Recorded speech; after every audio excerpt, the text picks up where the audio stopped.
Olá, meus irmãos, olá, minhas irmãs. É com alegria que hoje tirei um tempo para falar com você de outra forma, né? Vamos lá, estamos falando sobre Clemente. Não vou voltar a algumas frases, não é constatações críticas, né? Só uma pincelada. Os papas começaram com o imperador Constantino, é o Império Romano que fomentou a Igreja Católica, a era dos papas. Então não é bem por aí a história, não é bem por aí a história, né? Bem, são acusações que são feitas. Eu era um dos que fazia essas e muitas outras acusações, e eu posso dizer que fazia por desconhecimento. Eu não tinha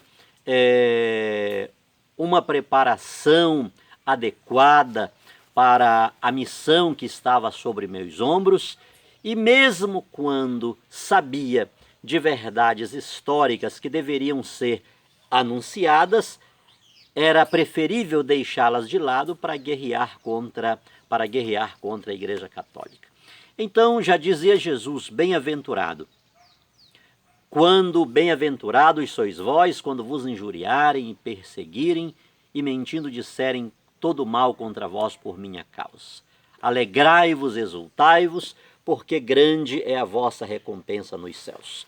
Eu sempre digo que muitas vezes não nos resta outra coisa senão a bem-aventurança dos perseguidos, dos injustiçados, daqueles que não têm como se defender. Por exemplo, o julgamento de Jesus, que foi feito durante a noite, o Sinédrio reuniu-se, ali era uma estratégia muito grande, que não tinha defesa para Jesus, não tinha defesa. Pela manhã tudo já estava pronto, tudo já estava organizado, e aconteceu o que aconteceu, mas bendito seja Deus que a morte de Jesus trouxe para nós salvação, vida eterna, não importando as circunstâncias da pior e mais horrenda morte, daquilo que os judeus daquela época e os romanos daquela época pensaram que era o fim do cristianismo, o fim de Jesus de Nazaré. Daquela pior e cruenta morte nasceu a vida. Ok, queridos irmãos? Então, falar dos padres apostólicos, é bom a gente saber que após os escritos do Novo Testamento, ainda no final do primeiro e início do segundo século, nós temos os padres apostólicos. Os padres apostólicos, que assim são chamados, porque eles estiveram em contato direto com os apóstolos. Esses homens, queridos irmãos, eles eram muito estimados, muito respeitados, respeitadíssimos, e não tem como a gente fazer história da igreja, estudar história da igreja, sem estudar esses baluartes da fé, os padres apostólicos. Assim como os apóstolos estiveram em contato direto com Jesus, e eram como o próprio Cristo, aonde chegavam, aonde anunciavam, aonde pregavam, a pregação deles era notória e era fidedigna, exatamente, repito, eles não tinham uma Bíblia na mão. Os apóstolos não tinham o livro, o Novo Testamento na mão.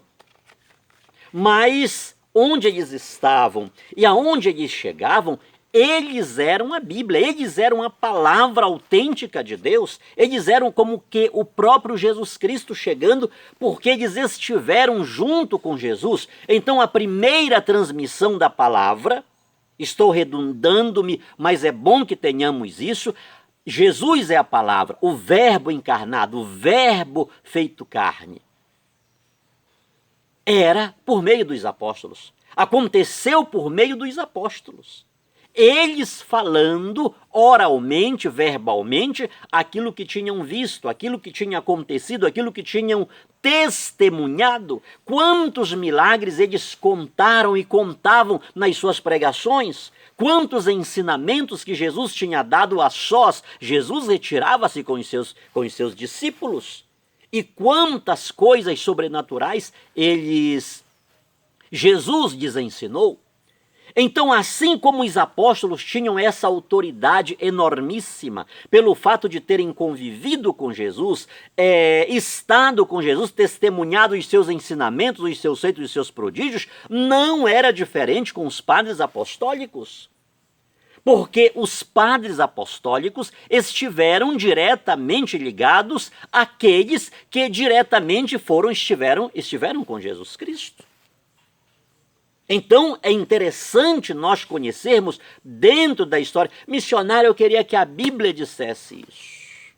A Bíblia não tem essa finalidade. A Bíblia não quer dar aula de ciência, de história, de geografia. Não é de competência da Bíblia isso, queridos irmãos. Então precisamos ter isso em mente para nós não irmos de forma errada à Bíblia. E aquilo que ela não responde, nós vamos querer responder do nosso jeito, da nossa maneira, interpretando da forma como achamos que devemos interpretar. E muitas das vezes fechamos a Bíblia e queremos falar as nossas palavras como se fossem a Bíblia e até maiores do que a própria Bíblia. Então, os padres apostólicos, por sinal, eles escreveram. Os padres apostólicos, eles escreveram, e os escritos deles têm uma semelhança grande com os escritos do Novo Testamento. É bom dizer que eles não escreveram tratados teológicos. Essa não foi a competência dos padres apostólicos escrever tratados teológicos, mas eles falaram sobre a disciplina, eles falaram sobre a unidade. Eles falaram sobre a inveja que estava acontecendo no meio do povo, no povo de Deus. Eles falaram sobre a autoridade. Eles falaram sobre a hierarquia e a sucessão apostólica. Por sinal, nós vamos ver isso dentro desta carta de São Clemente, que já comecei a falar para vocês, eu acho que há uns 2 ou 3 vídeos atrás, não estou bem lembrado, mas eu comecei a ler uma introdução dessa carta. Então tudo vai acontecer na igreja de Corinto. Veja bem, Clemente ele está mandando uma carta para a comunidade de Corinto. Ele está escrevendo lá por volta do ano 95 ou 96, a mesma comunidade que São Paulo escreveu cerca de 40 anos atrás. A comunidade que estava cheia de problemas. Então, embora os padres apostólicos eles não tenham escrito sobre tratados teológicos, mas eles falaram sobre a organização, sobre a hierarquia, a disciplina, a unidade, a autoridade dos apóstolos e a sucessão apostólica que aconteceu. Assim que eles faleceram. Alguns desses padres apostólicos, Clemente de Roma, que vou falar com vocês aqui, vou ler mais um pouquinho, não dá para ler tudo, é uma carta muito longa, mas também não vou ler toda a carta, você pode procurar esse livro aí nas boas livrarias, Patrística, Padres Apostólicos. Esse aqui eu tenho de São Clemente até a Didaquê, certo? Então, temos esse padre apostólico, como já disse, Tertuliano e Irineu disseram que ele conheceu pessoalmente a Pedro e Tertuliano afirma que São Clemente ele foi consagrado pelo próprio Pedro para assumir o episcopado de Roma após a sua morte. Todavia, ele só assumiu depois do episcopado de Anacleto. Depois de Pedro veio Lino, depois Anacleto e depois Clemente. São Clemente de Roma, por volta do ano 107, que morreu mais ou menos, por volta de 107, temos Santo Inácio, que foi bispo da igreja de Antioquia. No ano 155, um padre apostólico, temos São Policarpo. São Policarpo, que morreu no ano 155 ou 156 em Esmirna. Tinha acabado o espetáculo com as feras já tinham sido recolhidas, e ele foi queimado vivo. Inclusive aqui nós temos esse relato do martírio, a ata de martírio de São Policarpo, né? Ele tinha 86 anos. Que diga-se, queridos irmãos, veja a maldade. Veja a maldade. Qual o vínculo que a igreja cristã tinha com Roma naquela época, no ano 155, 156. Dizer que a Igreja Católica estava coloiada com o Império Romano para matar São Policarpo. Uma pregação dessa, cheia de malícia, para descaracterizar a Igreja Católica. É verdade, Napoleão Falcão. É verdade que eu dei glória a Deus, inclusive chorei com a sua pregação, porque eu não conhecia esta verdade. Eu não tinha esse conhecimento. Eu estava sendo induzido por aquilo que você queria dizer, meu irmão. Isso é uma verdade. Muitas pessoas podem me acusar disto.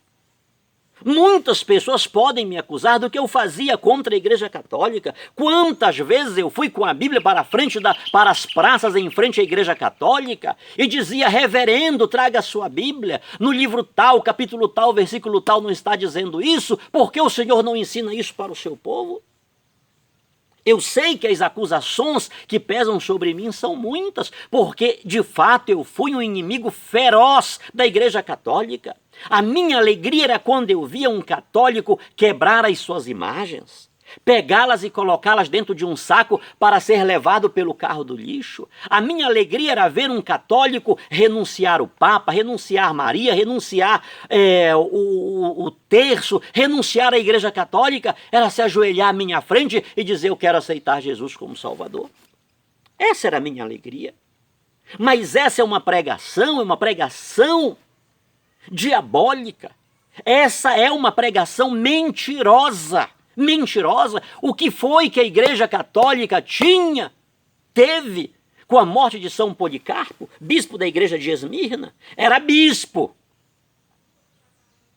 São Policarpo era bispo da igreja de Esmirna, como São Clemente, bispo da igreja de Roma, o terceiro após Pedro no episcopado de Roma.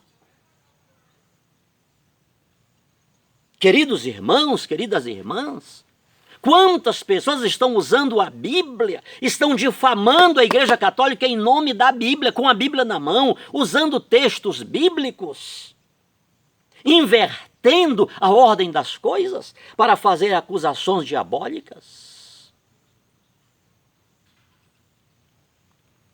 Policarpo, no ano 155, 156, Papias, ou Pápias, né? Que foi bispo de Hierápolis, na Ásia Menor. Ele morreu mais ou menos por volta do ano 130. Temos a epístola do pseudo Barnabé.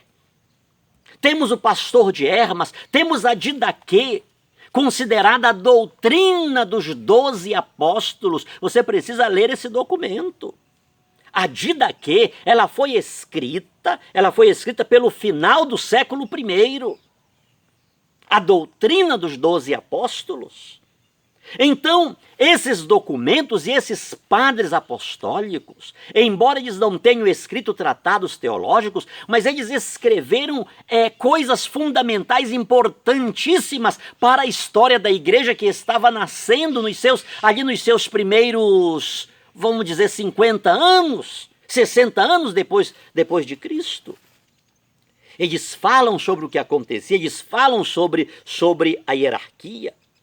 Então, São Clemente, queridos, como disse, ele escreve, por volta do ano 95, 96, ele manda essa carta à comunidade de Corinto, que tudo indica, 40 anos depois que São Paulo mandou aquelas 2 cartas, aquelas 3 cartas que mandou para lá.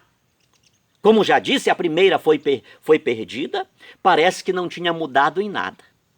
Parece que continuava a mesma situação. Rebeldia, falta de unidade, desrespeito pelas autoridades. Quando São Clemente escreve esta carta, ali por volta do ano 95 ou 96, ele estava escrevendo pelo final do... Oh, meu Deus, do imperador...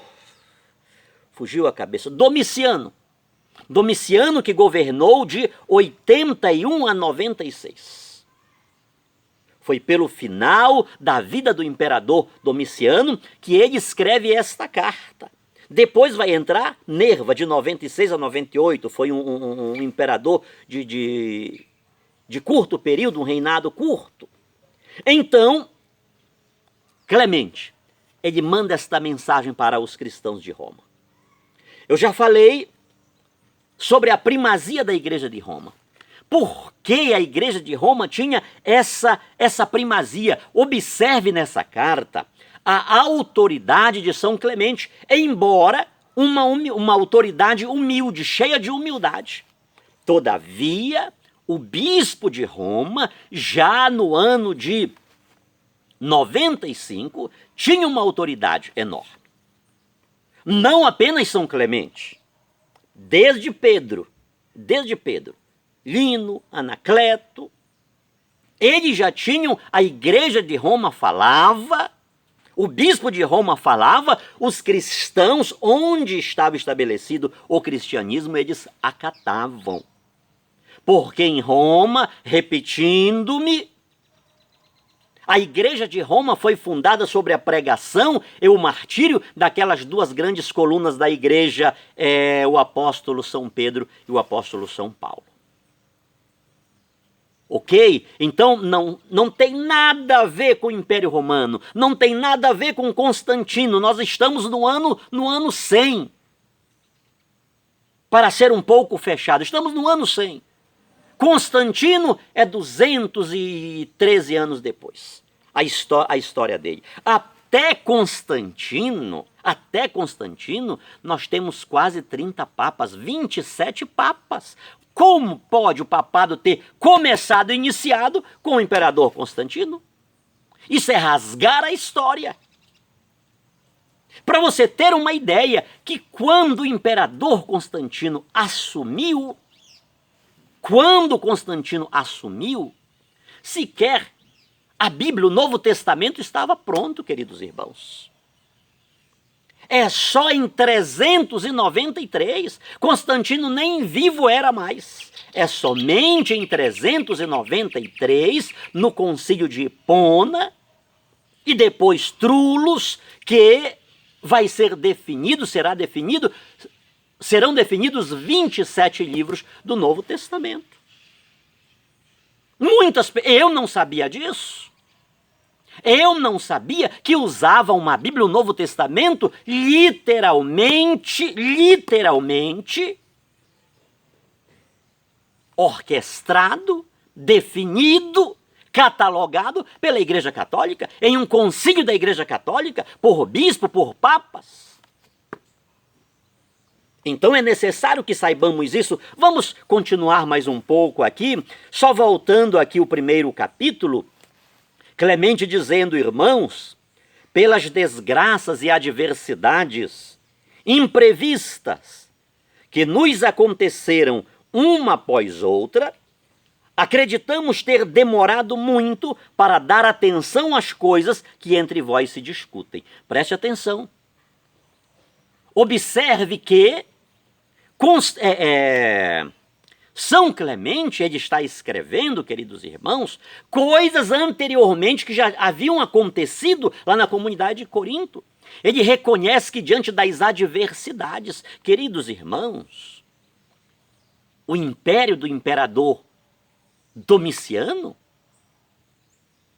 você sabe que foi duro. Foi duro. Parece que Nero havia ressuscitado. Eu vou falar sobre isso. Essa acusação que eu fazia, que a Igreja Católica é a Babilônia do Apocalipse, sobre os 666, meu Deus do céu.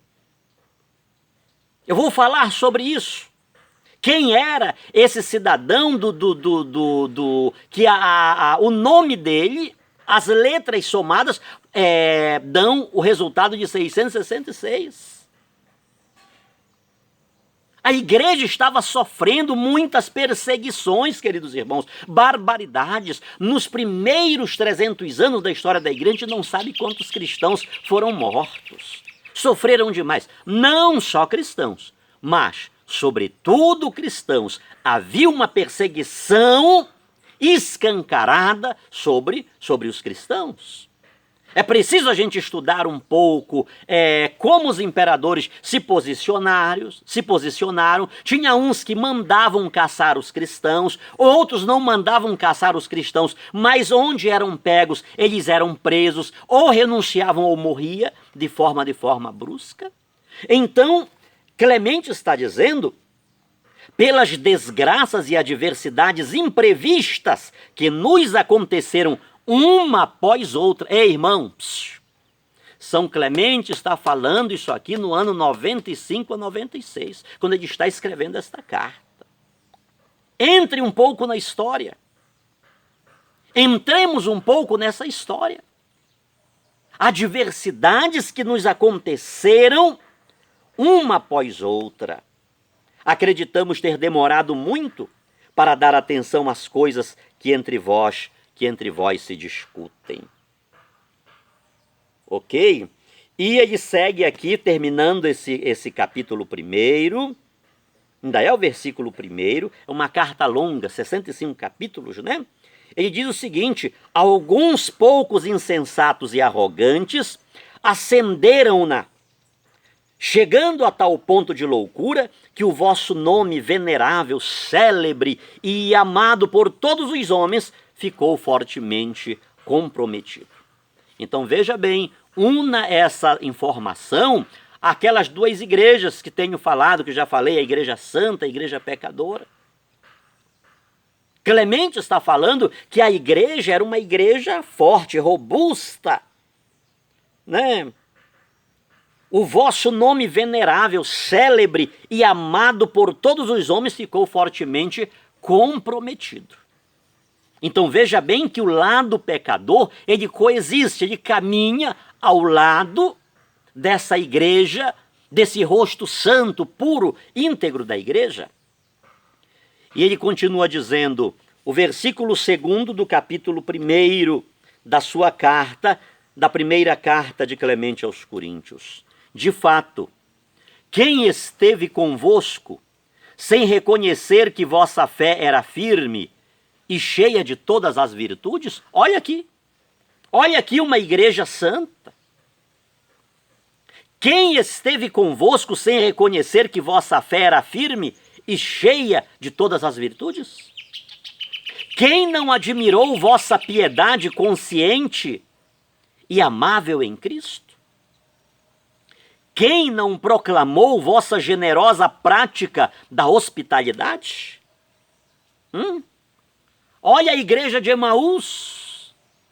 Olha a comunidade de Emaús aparecendo aqui. Clemente, de certa forma, está fazendo alusão àqueles discípulos de Jesus que preocuparam-se não com Jesus, mas com um estranho, porque naquela hora eles não sabiam ainda que era Jesus. Fica conosco, a noite está chegando.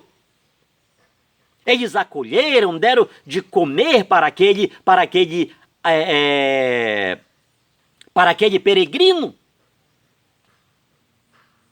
E foi ao partir do pão que eles reconheceram Jesus. Então Clemente está falando, quem não proclamou vossa generosa prática da hospitalidade, queridos irmãos? Isso aqui acontecia no meio dos cristãos. A igreja de Corinto viveu isso. A igreja de Corinto viveu esta experiência da hospitalidade. E ao longo dos anos isso vai acontecer também. Mas veja bem que isso vai dar lugar para uma outra face. Quem não elogiou vossa ciência perfeita e segura? Com efeito, em tudo vós agieis sem fazer acepção de pessoas. andando segundo as prescrições de Deus, submissos aos vossos chefes e prestando aos presbíteros que estavam convosco a honra que lhes cabia.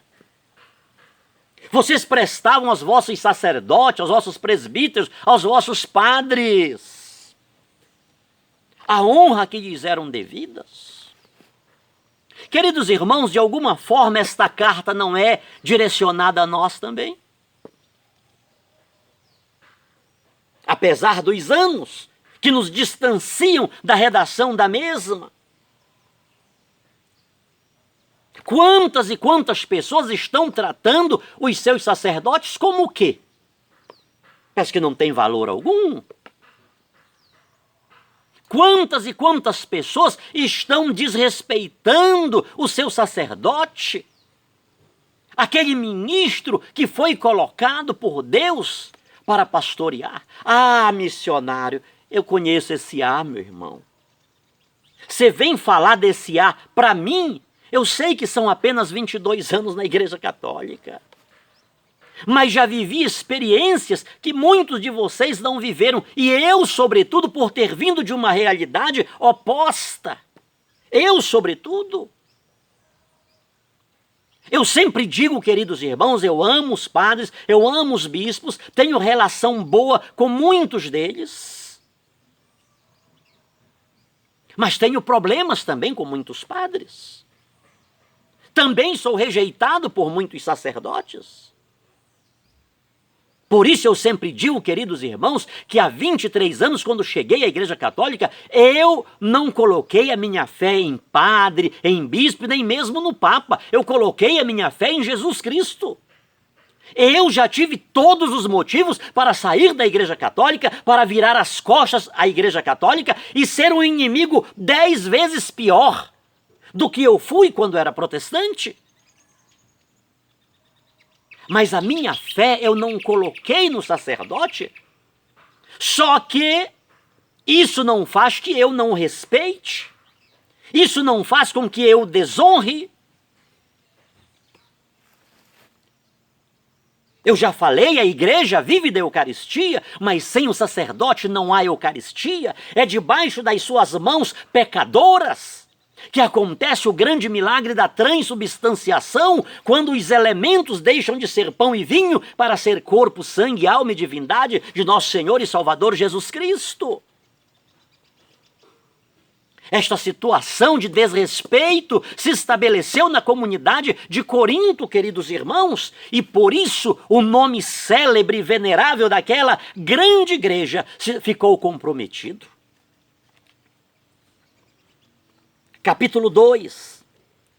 Éreis todos humildes e sem vanglória, procurando mais obedecer do que mandar, mais felizes em dar do que em receber. Vós vos contentáveis com as provisões de viagem fornecidas por Cristo. Isso é tremendo, queridos irmãos, isso é tremendo. Eu não tenho sequer capacidade de interpretar a palavra de um homem desse, que de certa forma foi discípulo de São Pedro, escutou os ensinamentos de São Pedro que esteve direto com Jesus. Olha o amor deste homem pela igreja de Jesus Cristo, olha o zelo deste homem pela igreja do Senhor Jesus, igreja que é corpo místico de Cristo, igreja que tem Cristo por sua cabeça. Olha a autoridade de um homem deste. Éreis sinceros e simples, uns com os outros, sem nenhum rancor. Olha o que ele vai dizer. Vamos ver se isto aqui acontece entre nós. Toda briga e divisão eram abomináveis para vós. Versículo 6 do capítulo 2. Éreis simples e sinceros, uns com os outros, sem nenhum rancor. Sem nenhum rancor. O que tem direcionado muitas das nossas atividades, inclusive as atividades pastorais, queridos irmãos? Prestemos atenção nisso. uma comunidade rancorosa. Toda briga e divisão eram abomináveis para vós, choráveis por causa das faltas do próximo e consideráveis as falhas deles como próprias. Oh, irmãos, que coisa! Que palavra! Que homem iluminado! Que homem cheio de Deus!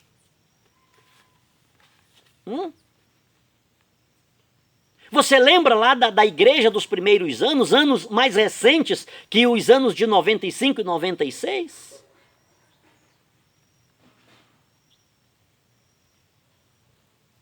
Quando todos viviam unânimes na doutrina dos apóstolos, perseveravam no partir do pão, nas orações, ninguém dizia isto é meu, é nosso.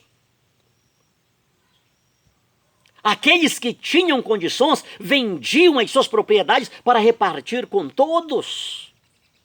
Em toda alma havia temor, e aqueles que está de fora, em admiração, exclamavam: vejam como eles se amam, e a cada dia o Senhor acrescentava à sua igreja aqueles que se haviam de salvar. Era uma igreja em movimento.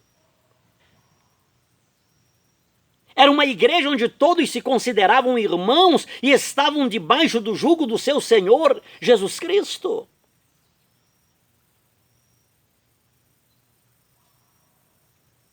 Porque hoje o Evangelho de Jesus está tão comprometido?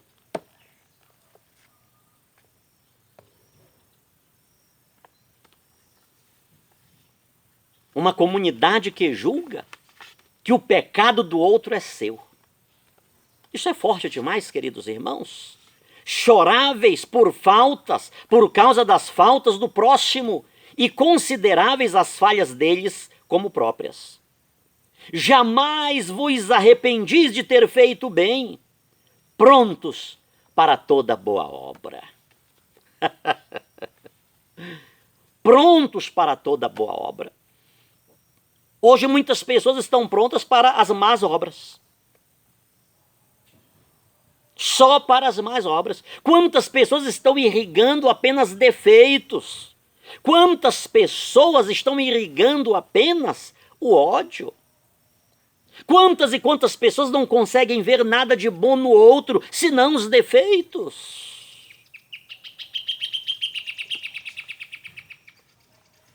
Ornados de conduta virtuosa e venerada em tudo, realizáveis todas as coisas no temor de Deus, os preceitos e decisões do Senhor estavam inscritos na largueza do vosso coração. Dá de terminar? Não sei nem quantos minutos está aí. Meu Deus, está com 33 minutos. Mas vamos aqui para o versículo, o capítulo